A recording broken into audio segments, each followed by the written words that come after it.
Welcome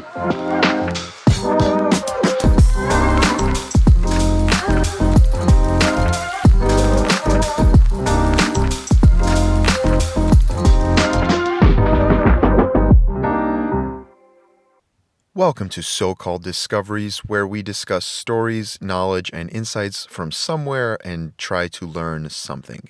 My name is Anthony Ozzie. In this episode, we are discussing The Effective Executive. It was a book written by Peter F. Drucker, and it was originally published in 1967. I'll read a bit from the summary in the back of the book. What makes an effective executive? The measure of the executive, Peter F. Drucker reminds us, is the ability to get the right things done. This usually involves doing what other people have overlooked, as well as avoiding what is unproductive. Intelligence, imagination, and knowledge may all be wasted in an executive job without the acquired habits of mind that mold them into results. Drucker identifies 5 practices essential to the business effectiveness that can and must be learned. It then goes on to list them. We're going to discuss those 5 practices in detail, so I am not going to list them just yet, but that is from the back of the book. In more casual terms, what's the book actually about? Again, it's about the definitive guide to getting the right things done. And getting the right things done is, as far as the book is concerned, essentially equivalent with effectiveness. That's what it means when it says someone who is effective. It's someone who can get the right things done. And the book is really about how to manage yourself for effectiveness. And it says that there are 5 practices, as I mentioned, to effectiveness. And at a high level, they are managing your time, choosing contributions, building on strengths, focusing on priorities, and making effective decisions. And again, we're going to spend the bulk of this episode discussing the details of them, so don't worry. But before, just a couple terms that we want to discuss. Firstly, effectiveness is the term, and like I said, effectiveness is about getting the right things done. And the important thing to understand is that effectiveness is a discipline. It's not a special gift or a talent. It's a discipline that can be learned, and the book argues that it must be learned.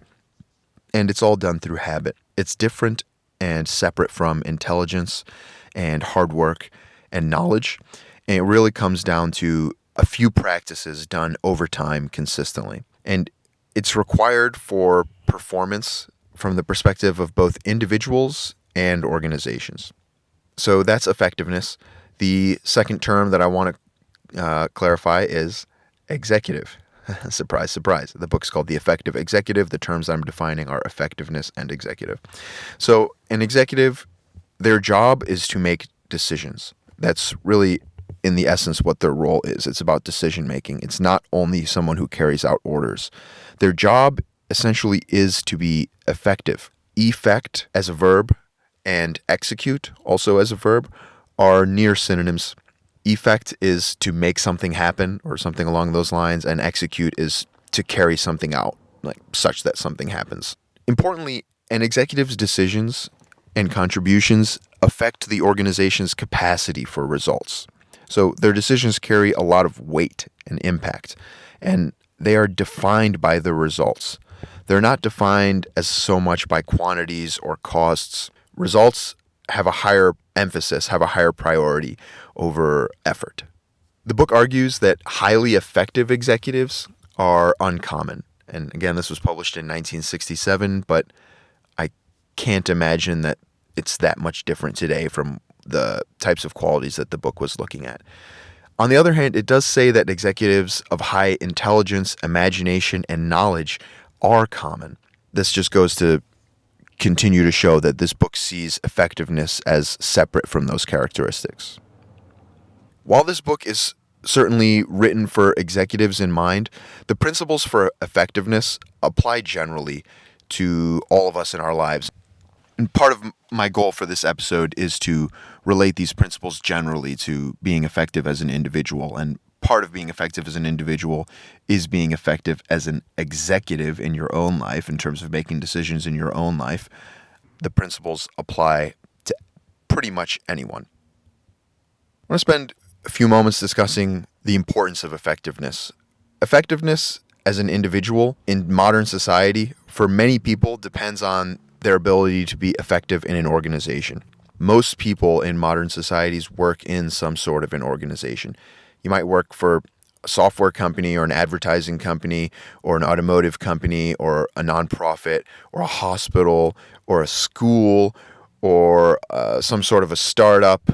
Whatever it is, the majority of people in modern developed societies work in some sort of an organization. And that means that for the majority of people, their ability to be effective depends on their ability to be effective within that organization.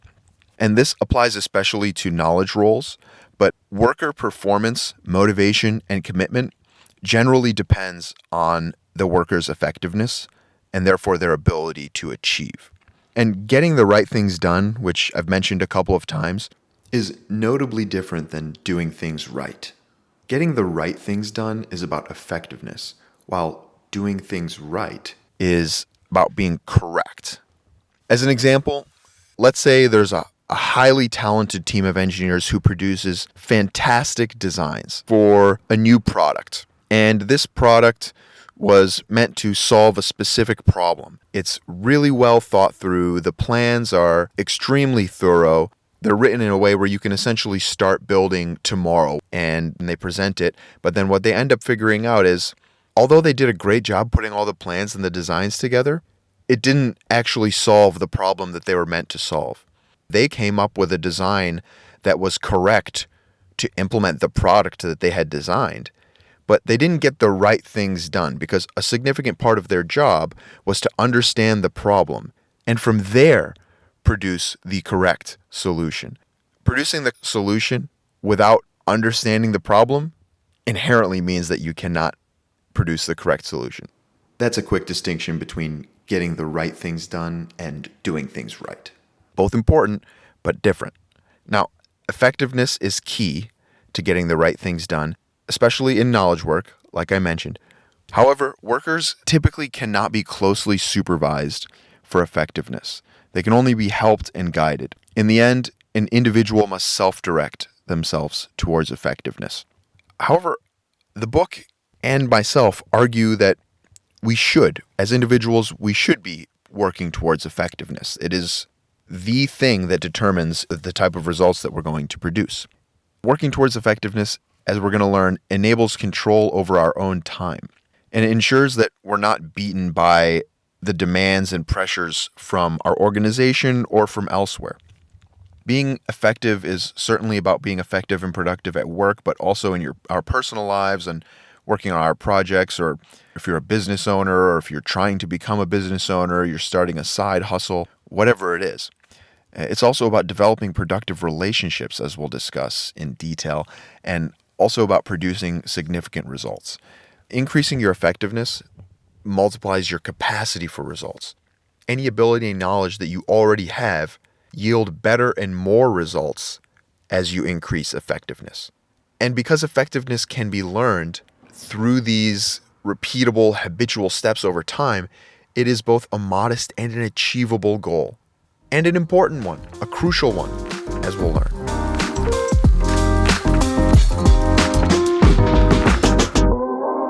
Starting now by getting into the first of the 5 practices that we've been referencing, managing your time. A significant part of managing your time is knowing where your time goes. And in order to know where your time goes, we must record our time. That's the first step. Effective time managers do not start by planning. They first find where their time goes. That is, they start with time, not tasks. So to manage your time requires first finding and knowing where it goes. And in order to do that, we must keep a record or a log of our time. The specific method of keeping this record does not actually matter. Use a journal with a pen and paper, or you can use a notes app on your phone. You can use a specific time tracking app. You can use any method that you like, as long as it makes sense to you and it's as frictionless as possible. You don't want to overcomplicate it. You want it to be simple so that you can revisit it and keep up with it regularly and not have a lot of struggle in using it. Because the important thing is you need to be recording your time in real time. It's very crucial that you do that. as you're actually spending the time, keep track and keep a log of what you're doing. That means you can't look back on the day and say, this is how I spent my day, and say like, okay, I did this from 8 a.m. to 8:30. No, you can't do that. You can't even look back on the last hour. You have to actually, as you're spending your time, record it. Some people are more into time recording than others. Many effective time managers actually log their time continuously as a habit and review it on some sort of an interval, perhaps monthly. At a minimum, effective time managers log a 3 to 4 week period at least 2 times per year. The book says that's the minimum for the most effective time managers. You want to make sure you get a solid sample of how you're actually spending your time, and you want to do it frequently enough to be in tune with your time. Because the idea is that at each of these iterations, you're rethinking and reworking your schedule to further optimize and further improve your time. Once we have recorded our time, the next step is to perform time diagnosis and analysis. And the goal here is to manage and cut unproductive time demands from our schedule. The reason being is that most tasks, especially the important ones that really contribute the results, require a large chunk of time. And anything less than whatever that minimum chunk is essentially waste, because it's equivalent to having to start over the next time because you haven't progressed or focused sufficiently enough to make significant progress. And so what we need to do is consolidate what's known as discretionary time. And the book considers discretionary time as time that is available and under our control. And we should be reserving discretionary time for the big tasks that really contribute results. Before we do that, before we look at consolidating discretionary time, we first look at the non-productive time wasters, those demands on our schedules that need to be cut. And in order to find them, there are 3 diagnostic questions we can use to examine the items on our schedule. The first of them being, what if this was not done at all? This question, it allows us to find and eliminate pure time wasters. If the answer to what if this item was not done at all is nothing, you've found what is essentially pure waste because it doesn't contribute anything. So it can be eliminated from your schedule immediately because nothing's going to happen if it gets eliminated. The second question is, what on my schedule can be done by others? We never have enough time in our schedules, especially if we work in an organization. Especially if we work in a knowledge organization. We need to push on to others anything that we do not need to personally be doing. This is not about getting other people to do your job. But like I said, in a knowledge organization, you are often given unproductive demands on our schedules. There are things put on your plate that do not necessarily contribute to your main results, what your main purpose to the organization is, but they get assigned to you anyways. It's our responsibility to be in tune with what our main contribution to the organization should be and to ensure that we're doing everything that we can to remove unproductive demands from our schedules and allow more focus on the things that are more important. And by pushing tasks onto others that do not need to be done by us, or at least asking the question, what can be done by others, you're beginning to open that door and beginning to think, what is it that I actually need to be doing, me personally, and what is it that other people can do, and then working to optimize that. It is in both your interest and the interest of your organization to do everything you can to remove unproductive time demands from your schedule. The third diagnostic question is asking others, how do I waste your time without contributing to your effectiveness? This question is great because finding tasks as a result of this question is essentially finding a source of time waste that is usually 100% under your own control. And you can eliminate it on your own through your own action almost immediately in most cases. Because when you ask somebody, how do I waste your time without contributing to your effectiveness? You're asking about the way in which you work. So it's about your own actions. Because it's important to keep in mind that it is possible to do productive work in a manner that wastes the time of other people. So we should keep this in mind especially if you work in an organization, obviously. And systematically asking this question and doing it confidently and without fear of what the answers might be, according to the book, is the mark of an effective executive. So it places high importance on having the humility and the wisdom to ask that question and then act on it.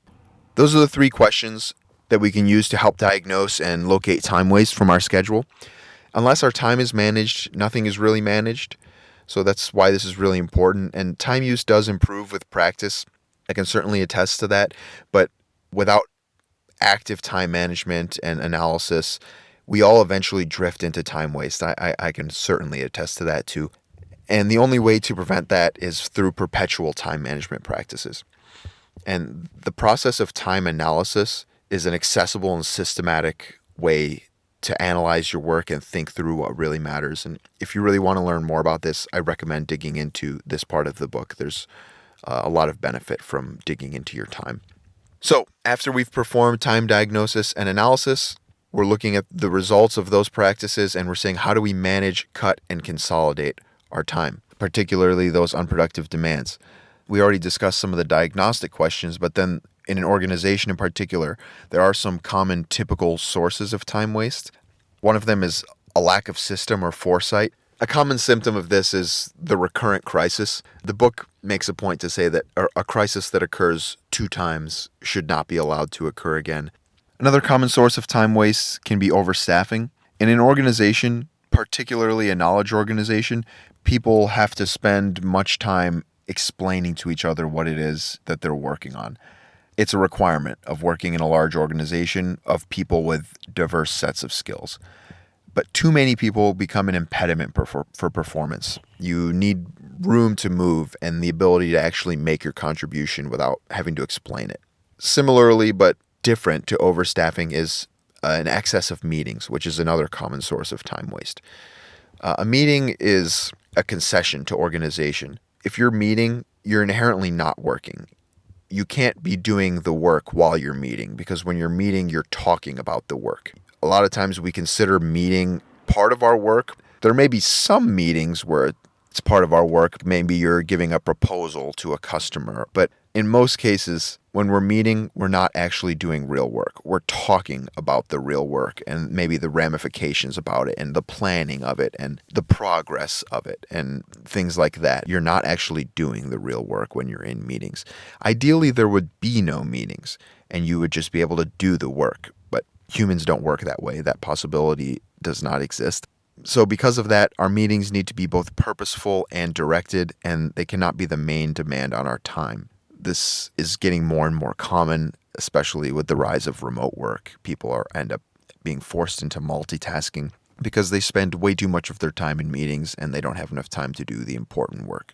And the book says that meeting excess is often a symptom that work is distributed or spread too thinly because you're spending too much time having to communicate about the contribution, having to communicate about the work, as opposed to actually doing it. So you should consider trying to consolidate the work that's being done over multiple components or multiple jobs into less or into a single component or job. Another common source of time waste is malfunction of information. You could have the correct information, but it could be improperly distributed. You end up wasting time, and certain people have to investigate it. They may also have meetings, work on the tasks, and then they find out the information was distributed to them incorrectly, and it's like, oh, well, this shouldn't even go to us. It should go to this different team. Ends up wasting a bunch of time.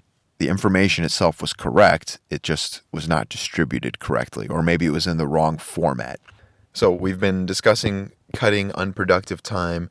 Now let's shift to consolidation, specifically consolidation of discretionary time. Again, for the big tasks that contribute the most results and that if you succeed in and perform highly in, contribute greater and better results. We should not assume that we're going to have a great amount of discretionary time, regardless of the amount of cutting that we do, especially when we work in a large organization. And that's why we really need to focus on consolidation. Imagine if you have a quarter of your day from whatever your start of the working day is to the end of the working day. Imagine cumulatively your discretionary time makes up 1/4 or 25% of your day. And let's say you're able to consolidate that into a single solid chunk such that you're able to consistently, for that quarter of your day, work through the most important work that you need to do. That is actually a sufficient amount of productive time for you to focus. Now, consider the inverse of that. Consider 3/4 of the day for discretionary time. But instead of it being in a single continuous chunk, it's split up across smaller chunks of maybe 15 to 30 minutes. And it's spread out throughout the day. You have a lot of interruptions and task switching, and it's 75% of your day. You might think, yeah, you're going to get a lot done, but when it's split up like that, you're not going to really be able to focus. You're not going to be able to get into a flow. So if you're working on the really important, critical work, you're not going to be able to make progress. We already said earlier, for the important work, we need a minimum amount of sufficient, consistent time, and 15 to 30 minutes is usually not long enough to dive into really important work. Every 15 to 30 minutes, you're essentially going to be like repeating things and starting over, and you're going to say, okay, where did I leave off? And you're not going to be able to consistently work through something important. So we need to find the discretionary time through the record and through the analysis. Don't just make assumptions by looking at your calendar. Actually perform the practice of recording your time, doing the analysis, and then let the data tell you where your discretionary time is, and then consolidate that into the largest possible chunks to allow for focused work. There are some strategies that you can use to help facilitate the discovery and consolidation of discretionary time. For example, if you typically go to an office, if it's possible and feasible, try working from home once a week. Spending that time at home will make it more likely that you're able to focus and have less distractions and interruptions, and make it more likely that you're able to progress on the important work that requires concentration. Another option is to do an early morning work session, starting work earlier than you typically would, either from home or getting into the office early. Most people are not going to be, for example, into the office until 9 a.m., depending on the work that you're doing. So if you get into the office at 7 a.m. or 7:30, that gives you a solid chunk of time before most people start to trickle in. Additionally, people aren't going to be emailing you or messaging you that early. Another option is to schedule certain types of work on certain days. Meetings, for example. Like you have meetings that you need to get done every week. Instead of having them done 1 or 2 meetings 4 days a week, see if you can get all of those meetings on 1 or 2 days. Sure, those days are going to have a lot of meetings, but then you're going to have a lot of leftover space on the other days that may make it more likely for you to be able to consolidate discretionary time on those other days and get some serious work done.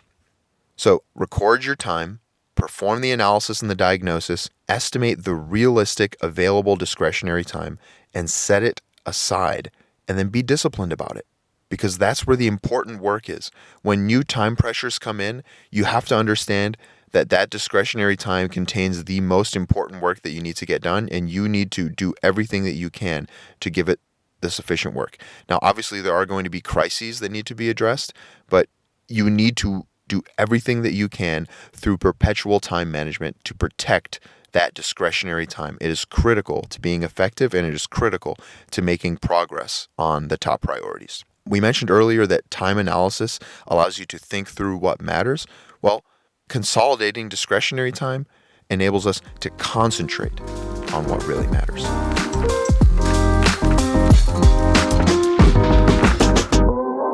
And concentrating on what really matters feeds nicely into the second practice to effectiveness. The first one was managing time, and the second is choosing our contributions.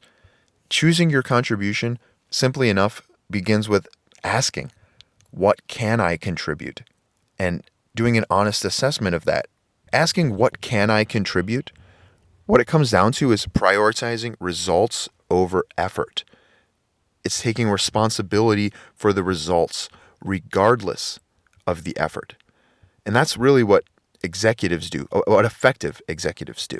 It's they hold themselves accountable for the performance of the whole, for the organization.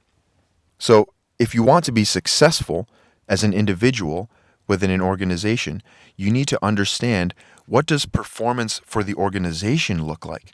What contribution does the organization make? What results does the organization produce?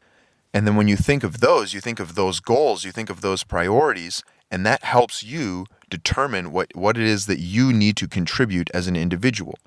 And in choosing your contribution and holding yourself accountable for the whole, you ask yourself, what do I do here? What is it that I can do here? What can I contribute here? And it requires you to think beyond what does my job description say is required of me to what can I actually contribute? What can I actually do here? There's a famous scene from the movie, it's a comedy called Office Space, where a corporation brings in some outside consultants and they go around asking everybody, interviewing them about their jobs. And they keep saying, what do you do here? What exactly is it that you do here? And it's a really funny scene. But essentially they're asking people to justify why they're on the payroll. Why is it that we should keep you here? And they're looking for answers outside of the job description. And choosing our contribution, it's key that we look for unused potential in the role. And if we don't do that, what we risk is aiming too narrow or too low in our contributions. What we'll find is if we rely on the job description, what is often considered excellent performance in large organizations is nothing but a shadow of the full potential contribution that one can make in the role.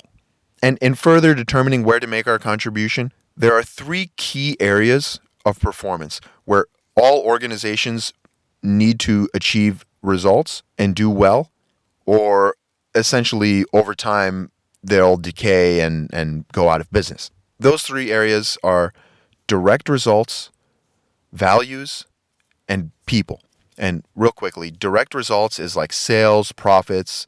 For most companies, if it's a company, a for-profit company, for a hospital, it would be patient care. For a nonprofit, it might be whatever their mission is, the direct results of whatever they're trying to work on. For values, it's about building and reaffirming the values within the organization through the practices and the culture and the habits. And it's about defining what the organization stands for. People is about building and developing talent. The people for tomorrow that are going to carry the organization. The next generation should essentially be taking for granted everything that the current generation of employees is going through and having to do and all the work that they're doing. They should be, every new generation of employees should be coming into the organization with a new established baseline, and then the work that they do should establish an even better baseline for people coming in, and that's how you develop people within an organization. So those are the 3 areas that you can think about when trying to think about your contribution for the organization.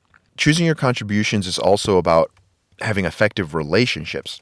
Choosing your contribution correctly is how you make your relationships productive. Because if you're thinking about your colleagues when you ask, what contribution is required of me so that you can make your contribution to the organization? And thinking that way leads us to finding assumptions that we find obvious in our roles from our perspectives that might be unfamiliar to others who need to use our work. And the opposite might be true. We might be thinking about things that are highly important to us, are critical to us within our roles, but then they're irrelevant to other people that need to use our work. So in those cases, maybe we don't just need to spend so much time and effort trying to communicate those aspects to them. It's also about trying to figure out any issues with language. If there's literal language barriers and maybe you're in a global organization, or there might be terminology or language barriers with expertise or knowledge. Somebody who is a software expert versus somebody who is a design expert, for example. They may speak different technical languages. And the book actually goes over 4 basic requirements for effective human relationships. The first of which is communications. The key for communications is that they're two-way. For example, they can't just be superior down to subordinate. The subordinates should also be communicating up to their superiors. Superiors should be asking their subordinates, what contributions or expectations should I hold you to? In doing so, you're utilizing your subordinates' knowledge and ability, their own knowledge and ability, in order to make them more effective and have the relationship between you and them be more effective. The second basic requirement after communications is teamwork. And this is really essentially asking who must use my work to be effective, like I mentioned earlier. The third basic requirement is self-development. And self-development really depends on focusing on our contributions. It's about asking what is the most important contribution I can make. And then once you understand that, what self-development and or skills and or knowledge do I need in order to make that contribution? So you use choosing your contribution to guide your self-development. And then the fourth basic requirement for effective human relations is the development of others. Focusing on contribution stimulates others around you to develop themselves as well. It sets the standards in requirements. If you're the person who's working on something and you're defining the requirements, then you're setting those standards through your own work and you're demanding excellence through your own work. The last thing we will discuss about choosing your contributions is having an effective meeting. And in fact, meeting, report, presentation, take your pick. Choosing your contribution is critical. It's about defining the expectation for that meeting, report, or presentation and understanding what the purpose is and having it known before it actually happens. And it should be stated up front, and an effective person that runs an effective meeting insists that it continues to serve that contribution and that it does not degenerate into something else, whether it's a problem session or, oh, we have extra time for this, or no, they don't let that happen. They also relate the conclusion of the meeting or presentation to what that original contribution or intent was supposed to be. So we focus on contribution because to focus on contribution is essentially equivalent to focusing on effectiveness. It's about choosing what we're going to contribute. In other words, choosing what we're going to get done. And effectiveness is getting the right things done.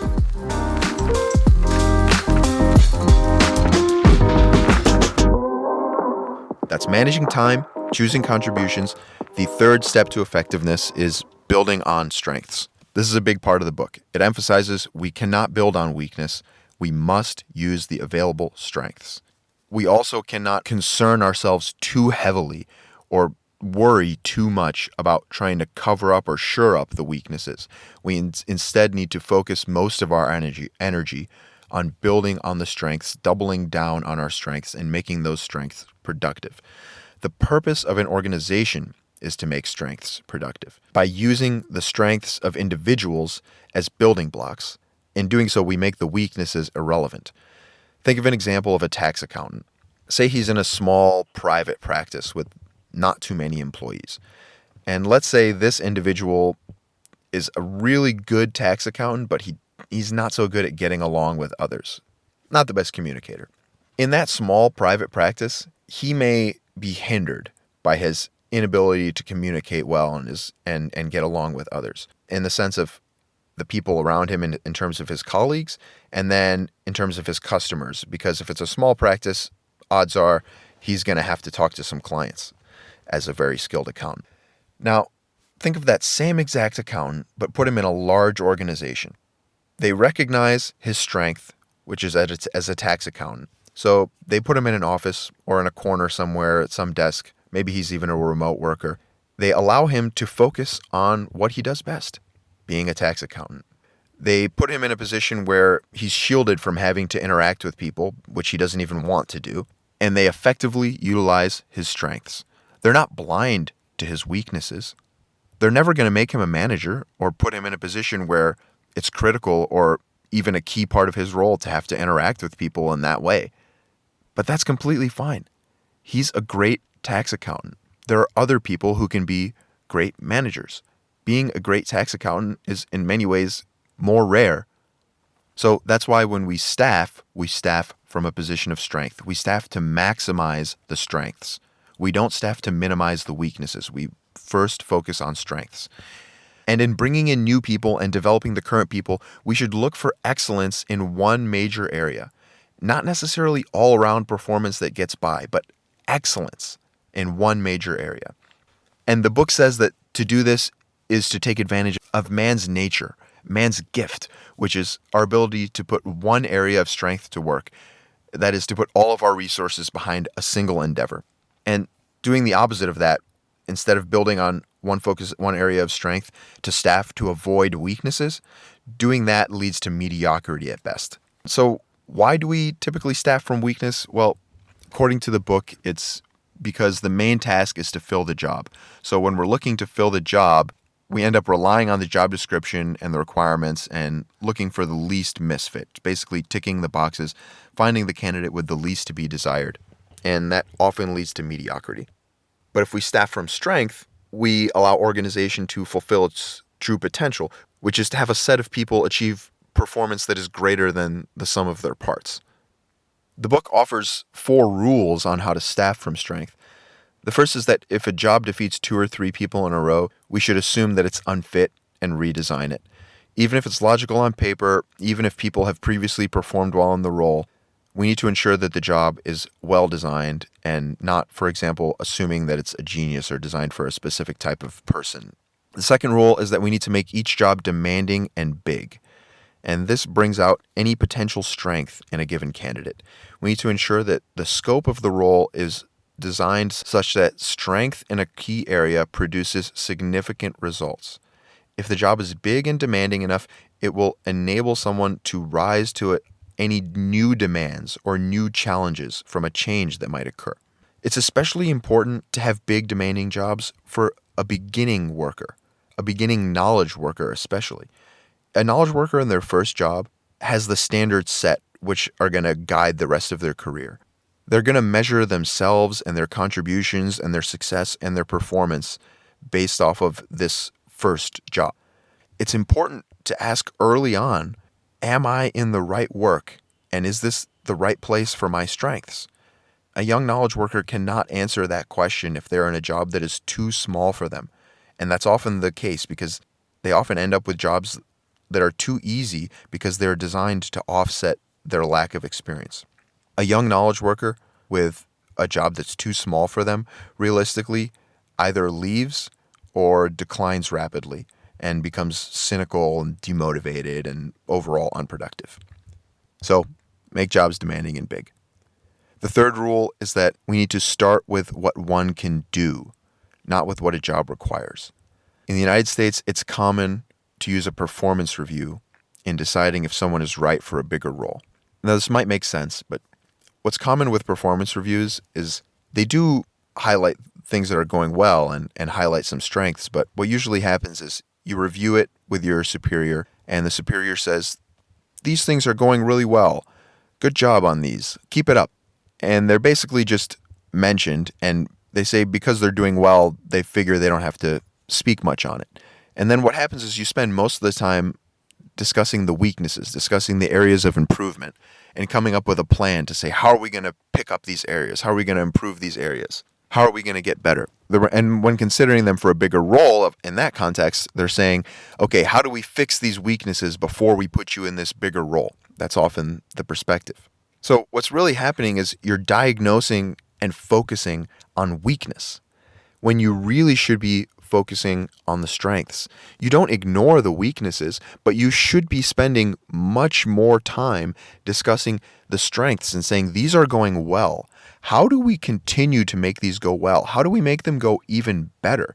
These contributions that you are making to the organization, this is where your real value is coming from. So let's double down here. What do we have to do to make this go even better? And we do this because intuitively, to focus on strength is to demand performance. The fourth rule is that to get strength, we must tolerate weakness. The book says that simplistically, when you're looking to hire somebody, ask 3 questions. 1, does this person have strength in one major area? 2, is this area relevant to the task? And 3, will achieving excellence in this area make a significant contribution? And the book says if the answer to all 3 of these questions is yes, then in most situations you should hire that person. And it's implied that they must have some other weaknesses, but strong people have strong weaknesses.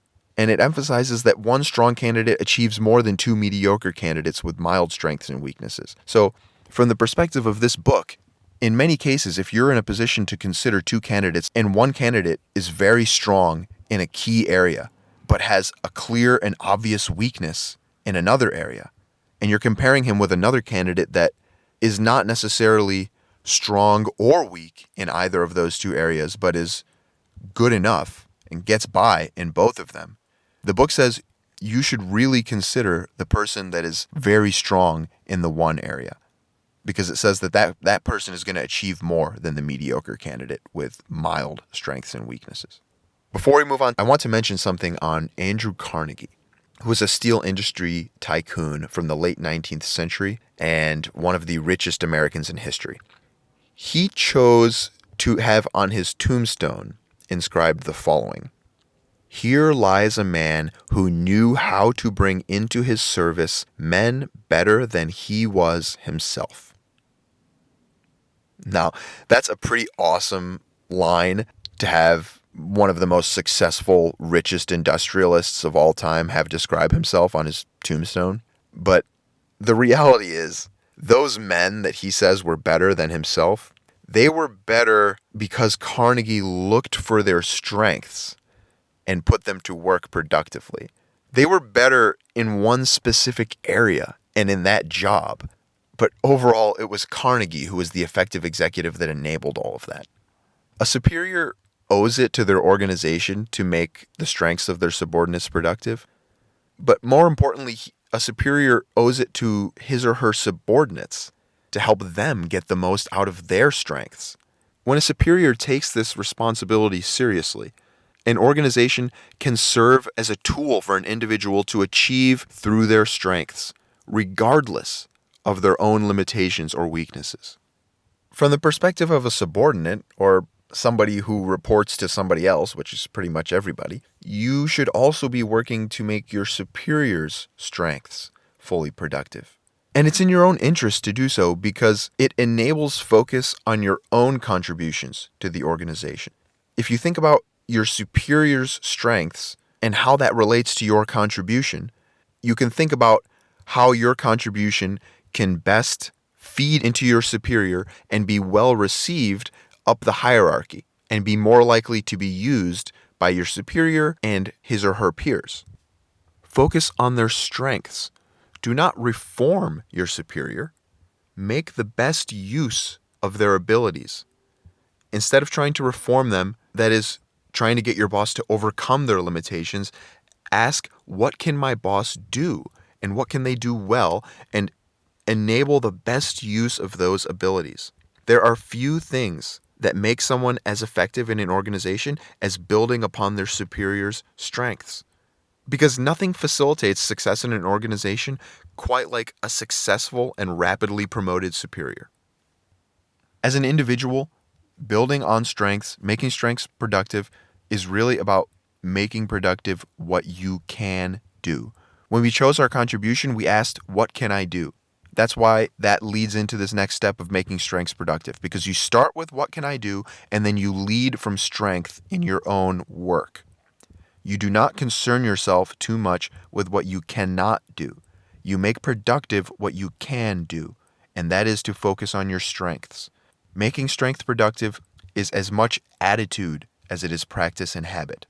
It's about being yourself and discovering what it is that seemingly comes easier to you and relatively difficult to others. So being effective is really about knowing and being yourself. And you do that by focusing on your strengths.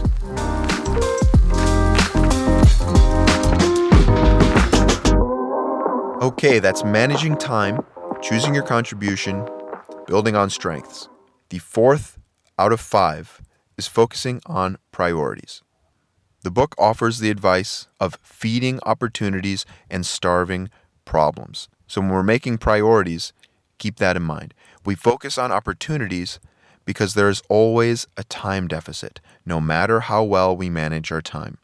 There's always more contributions to be made than the time to make them. Focusing on our outward contribution and results requires large chunks of time and sustained efforts. To have any hope in navigating the eternal time deficit, we need self-discipline and the determination to say no. We also need concentration, and we need to do things one at a time.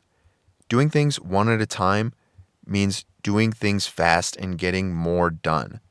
It doesn't literally mean that you're doing things more quickly, but doing things one at a time means you're focusing on one thing at a time and you're focusing on the one most important thing because you have set priorities and you know what the most important thing is, and that is what you're focusing on, and you're not letting anything else get in your way. You are concentrating your available strengths on the opportunities, and that is the only way to get results. It's also important to shed no longer productive activities from our past and commit today's resources to the future. We do this by regularly asking ourselves, is this still worth doing? Before we start anything new, we should ask that of our existing activities. It's especially important in an organization, and it serves as a form of organizational weight control and balance. We get rid of programs and activities and tasks that are no longer worth doing in order to concentrate on the few that, if done excellently, make a real difference in the results. And again, the number of productive tasks and opportunities far exceed the time and people available to do them. So we must prioritize. We must make conscious decisions on priorities, or external pressures will. And important work will be sacrificed because there will not be enough time. So in identifying priorities, the book places a strong emphasis on aiming big and going after opportunities. It says it's just as risky and uncertain to do something small and new as it is to do something big and new. So aim big. It's more productive to convert an opportunity into results than to solve a problem, because solving problems only restores yesterday. Achievement often depends more on the courage to go after an opportunity than the ability to actually capitalize on that opportunity. So with all that in mind, when identifying priorities, pick the future over the past, choose opportunities over problems, choose your own direction over the bandwagon, and aim high and for impact over work that is safe and easy. Along with priorities, it's just important to set posteriorities, which is what not to do. And the book says it's more difficult to set and stick to posteriorities than it is to set and stick to priorities. Each posteriority is often somebody else's top priority. When you're making a conscious decision to not work on something because it is not the most important thing, that can potentially come with some unpleasantness. It takes fortitude and courage to stick to a decision, especially a posteriority. Highly effective individuals do not truly commit themselves beyond the current task of concentration. They set their list of priorities, they work on the top priority, one at a time, focused, and then they finish it, and then when that happens, they reassess, and they think, is this list of priorities and posteriorities still valid? Does it still make the most sense? If it does, great, they keep going. But what often happens is things have changed and you need to reevaluate. To sum up priorities, the book calls concentration the courage to impose on time and events our own decision on what matters and comes first. And it says it is our only hope of mastering time and events instead of being controlled by them.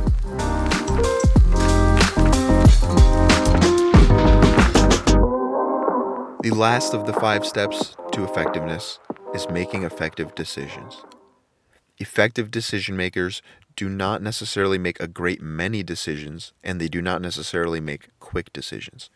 They concentrate on the few important decisions that contribute the most results. They think strategically and generically rather than solving problems individually. They understand that the most time-consuming step is not in making the decision, but in putting it into effect, because unless a decision degenerates into real work, it is not really a decision. It's just good intentions. An effective decision is based on the highest level of conceptual understanding, with the action to carry it out being as close to the working level and as simple as possible. In discussing effective decisions, it's helpful to understand what the book refers to as occurrence types. An occurrence is whatever problem or situation that results in the need to make some sort of a decision. So when finding yourself in some situation where you need to make a decision, an effective decision maker will first ask, is this situation generic or is it an exception? because classifying it wrongly leads to the wrong decision. A truly generic occurrence is one in which that occurrence is only a symptom of a larger problem. In order to truly solve that problem, a decision must be made that enacts some sort of a rule or a principle in which it can be solved pragmatically. Most problems fall into this generic category. As an example, think of a retail store that has a lot of inventory problems, and say that the root cause of all these inventory problems is the fact that they do not have a robust inventory system. Let's say it's just like a bunch of sheets of paper on a clipboard and it's managed very loosely. You can imagine the store having many problems, like they're always going to be running out of key items that sell out quickly.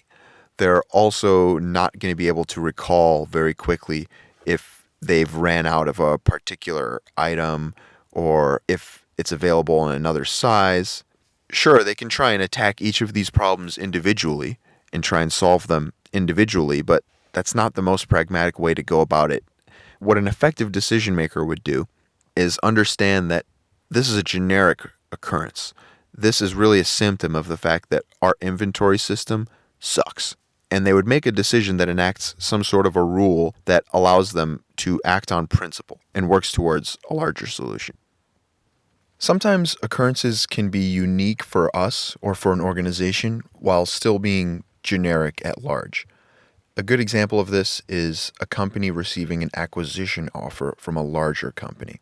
Now, they may receive multiple acquisition offers, but if they choose to accept any given acquisition offer, the process of making that decision, of accepting the offer and going through that process of being folded into a larger company is in fact unique for their organization, because if they accept, that's never going to happen to them again.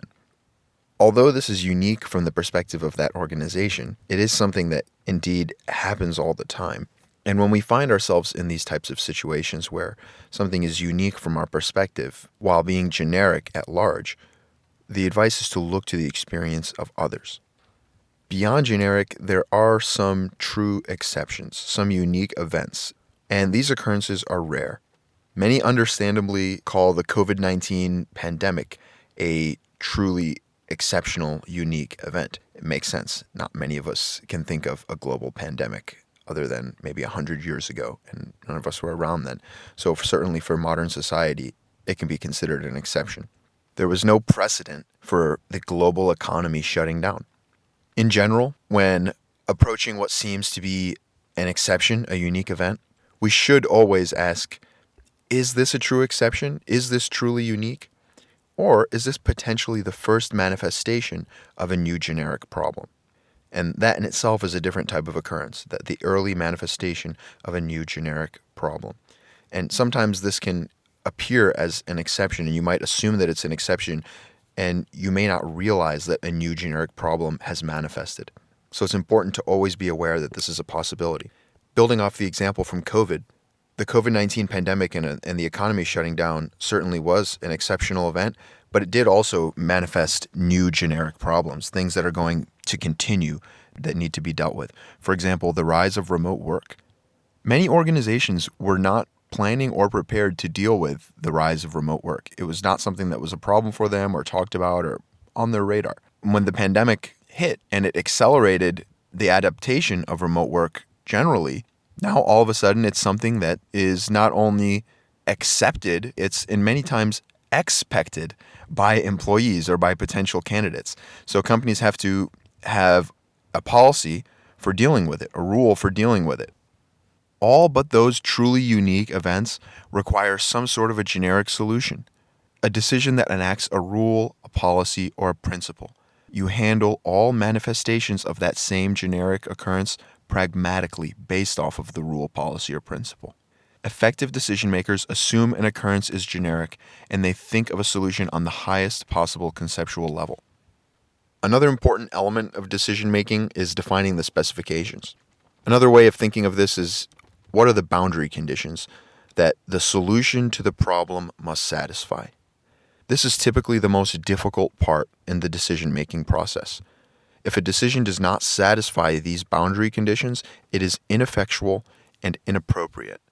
And because of this, you need to take a considerable amount of effort and time in defining the specifications.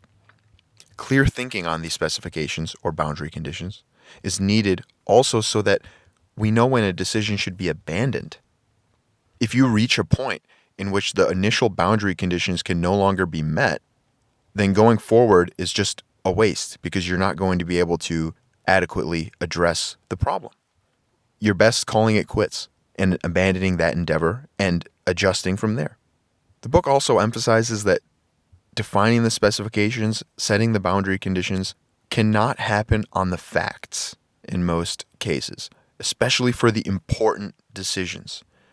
For those, it's done mostly on interpretation. That is, it's a risk-taking judgment. Another element of decision-making is that we need to think through what is right before any compromises or adaptations that we think will be necessary in order to make the decision acceptable, either to the organization or to the customer or whoever it might be.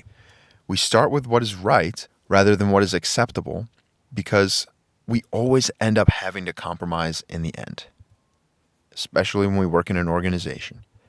If we do not know what is right to satisfy the specifications on its own merit, then we cannot distinguish between the right or wrong compromise.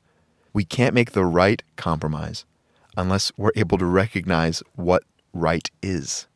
The next key element of decision-making is that we need to build into the decision the action to carry it out. Converting a decision into action requires many things. You have to understand who must know about the decision. What action is going to need to be taken? Who's going to need to take that action? How many people are going to be impacted by this decision? And how will those people need to behave differently in order for this decision to be successful? How is it going to impact their work? The decision is not going to become effective unless the action commitments are built in from the start.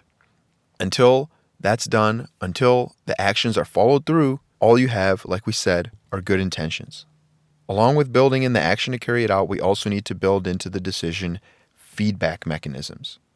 We need to build into the decision the feedback to test the expectations of our underlying decision against the actual events.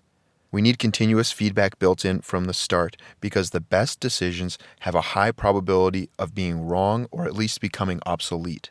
We should actually expect our assumptions to become obsolete sooner or later, even the ones that have been proven correct, because reality never stands still for long.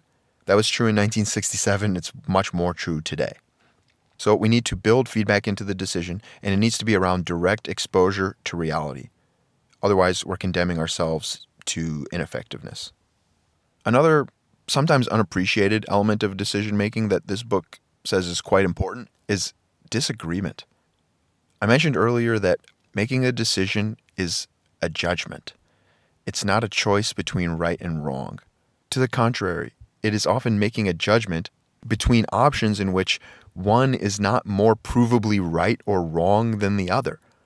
At best, you might be making a decision between an option in which one seems potentially a little bit more right or a little bit less wrong than the other one. Effective decisions stem from a conflict of opinions, a dialogue between perspectives, and a choice between judgments. Effective decision makers encourage opinions and insist that they are well thought through. Many effective decision makers do not make a decision unless there has been established disagreement. We need disagreement in order to consider alternatives. Otherwise, we risk being closed-minded. Disagreement is how we gain an understanding of what a decision is really about, and it stimulates our imagination. Effective decision makers organize disagreement. They do not assume that any one proposal or action is right and that the others are wrong. In fact, they are committed to discovering why people disagree. We should assume that those who disagree with us are intelligent and fair, and that they see a different reality and are concerned with a different set of problems than us. Effective decision makers view opposition and a conflict of opinion as a means to think through a decision and its alternatives. Another important consideration with decision making is what is the measurement for relevance and success? The greatest decisions have had a great amount of time, work, and thought put into determining what the best measurement is. again, for relevance and success. The effective decision maker assumes that the traditional measurements are not right, or at least not the best. Otherwise, there would be no need for a decision, maybe a simple adjustment. The traditional measurement reflects yesterday's decision and yesterday's reality. And we must find the appropriate measurement by looking for feedback, which, as we discussed, needs to be built into the decision. This might be best understood through an auto industry example offered through the book. At a point before the book was published, again in 1967, at some point the auto industry was measuring average accidents per mile driven, and they were using that as their key metric for determining success in the safety of automobiles.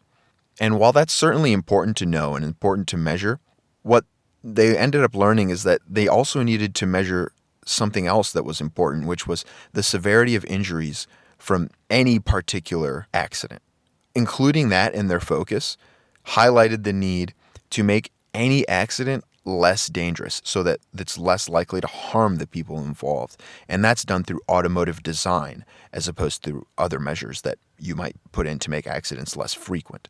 So finding a better measurement directly impacted the approach to safety engineering in the automobile industry and made vehicles safer as a result. Just like decision-making is a risk-taking judgment and defining the specifications is a risk-taking judgment, finding the appropriate measurement is also a risk-taking judgment. And it does require us to go out and look and get feedback before the decision. We must have alternatives of measurement to get insight into what is truly at stake. At some point, all this work that we're talking about that goes into decision-making, at some point it's going to be done. And the decision is going to be ready to be made. The specs have been thought through, alternatives have been explored, we've weighed all the risks, everything is known, we have a clear course of action, and it's at this point when most decisions are lost. After all the work is done. That's what the book says. Suddenly, it's clear that this will not be pleasant, popular, or easy, and that it will require courage and judgment to follow through on the decision. While we don't want to rush without understanding, we also definitely do not want to waste time to cover up our indecision. An effective decision maker, once they get to this point, is not going to give in to the temptation to say, "Oh, let's have another study on this. Let's have another meeting on this. Let's discuss a little bit further, or let's come back to this next week, or let's bring this person in and see what they think." When there's no reason to believe that any of that will produce anything new or relevant. At this point, the effective decision maker does not hesitate. They do not wait long. They act with speed and with energy, and they execute.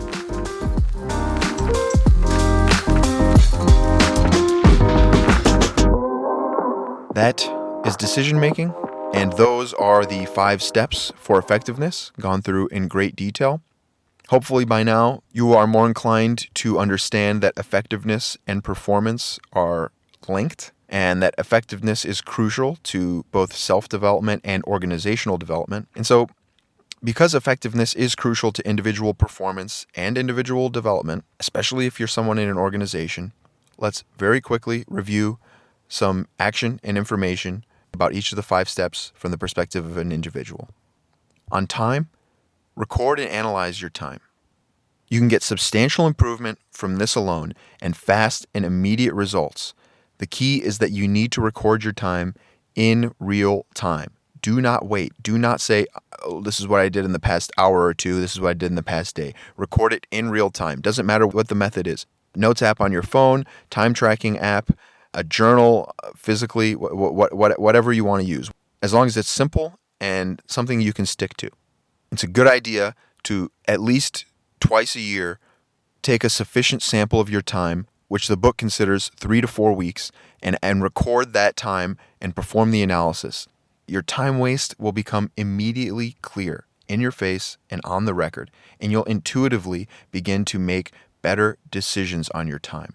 You'll also begin to understand certain patterns and that certain activities lead to others. So if there's certain unproductive demands and you see, oh, this tends to be a reaction to this, then you can better account for that. It's all about thinking about how to better structure your day and design your lifestyle around what's truly important. It requires action, better decision making, and changes in your behavior, relationships, and the things you're concerned with. But with any continuity, recording and analyzing your time intuitively nudges us towards the next steps for greater effectiveness. After time, we focus on contribution, and this is where we move from procedure and efficiencies to concepts and results. Results over effort. We're accountable for the performance of the whole, and we need to look for unused potential in our roles, not just what the job description says. This leads to a high demand on ourselves, our own goals, and the organization as a whole. Focusing on our contribution enables us to think through our purpose and the ends, rather than just the means alone. After contribution, we make strength productive. The book says this is an attitude expressed in behavior and a value system in action. We must lead from strength in our own work by asking, what can I do? And then making that productive. We learn by doing, and we implement self-development through practice. Organization can be a tool for an individual to make their strengths productive, but in order to do so, there are 3 things that must be aligned between the individual and the organization. The individual's purpose, which they are responsible for defining, has to be aligned with the organization's needs. The individual's capabilities must be aligned with the organization's results. The third thing that must be aligned is that individual achievement must be aligned with an organizational opportunity. That makes sense. When you achieve, when you win, when you succeed, that needs to somehow be associated and affiliated with an opportunity for the organization. And that way, you are incentivized to double down on your strengths and double down on those contributions.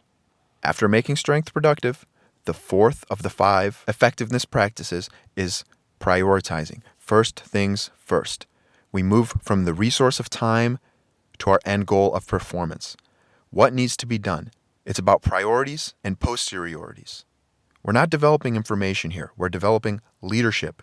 We're developing foresight, self-reliance, courage, dedication, determination, and purpose. It takes all these things to set priorities and stick to them. The last of the 5 steps for effectiveness, from the perspective of an individual, is effective decision-making. This is all about rational action, because there is no longer a broad or clear path to follow and gain effectiveness in this step. Effective decision-making is what the book calls ethics of action. We must develop and train ourselves in responsible judgment. As an individual, knowledge, skills, and habits produce nothing without effectiveness. The goal of effectiveness is modest. We can all hope to achieve it. Self-development of an executive towards further effectiveness, what it is developing a person. People need accomplishment. Effectiveness in an organization is a tool for that purpose. I hope you also better understand now that effectiveness is also critical for organizations. Similar to individuals, organizations fulfill their needs through effectiveness by collecting contributions and strengths from individuals and using them as building blocks. The self-development of individuals is central to organizational development. Effective organizations motivate their people to self-development through their standards, habits, and environment. As the individuals in a given organization work towards effectiveness, they raise the overall performance level and capabilities of the organization. The aspirations of the organization and the people involved change because the directions and the goals and the purposes are challenged. The focus shifts from problems to opportunity and vision, from worrying about weakness to exploiting strengths. The organization becomes more attractive to people of higher ability and aspiration from the outside, and the people within are motivated to higher performance and dedication. An effective organization needs effective individuals making high-impact decisions based on their knowledge, and it needs them to take ownership of the results of the whole through their own work. Effective organizations are not common. The book says they're even more rare than effective executives. Organizations and individuals need to work systematically on effectiveness and acquire it as a habit.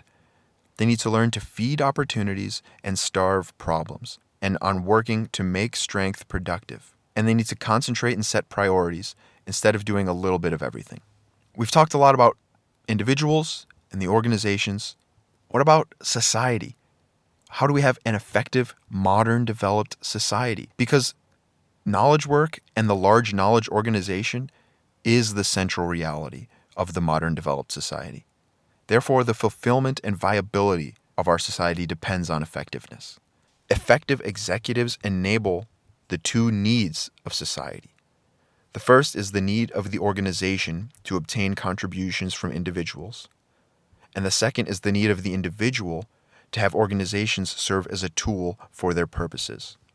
Effectiveness makes modern society economically productive and socially viable. The cohesion and strength of our society depends on the needs of workers being aligned with the goals of the organizations and the overall society. We obtain the satisfactions of opportunity, achievement, and fulfillment by making ourselves effective. If we do not make ourselves effective, particularly those of us in knowledge work, we are in danger of alienation, boredom, and frustration. So we must satisfy both of the objective needs of society for performance by organizations and the needs of individuals for achievement and fulfillment. Self-development towards effectiveness is the clear answer. Effectiveness must be learned for all of these reasons that I've stated.